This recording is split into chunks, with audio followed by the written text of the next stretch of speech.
ही गोष्ट आहे एका जंगलात राहणाऱ्या कावळ्याची, ज्याला स्वतःवर खूप जास्त गर्व आहे. त्याला असं वाटत होतं का तो खूप छान असं गाणं म्हणतो आणि तो खूप जास्त महान सुद्धा आहे, जे की तो नाही. एक दिवस त्याला खूप जास्त भूक लागली होती आणि जेवण शोधण्यासाठी तो इकडे तिकडे फिरत होता. तितक्यातच त्याला जमिनीवर पडलेला एक पनीरचा तुकडा दिसला. अरे वा, हा पनीरचा तुकडा किती छान असेल ना.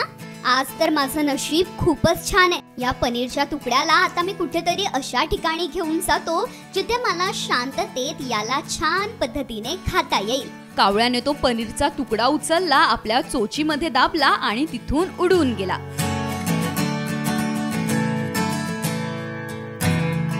आणि जाऊन एका झाडाच्या फांदीवर बसला.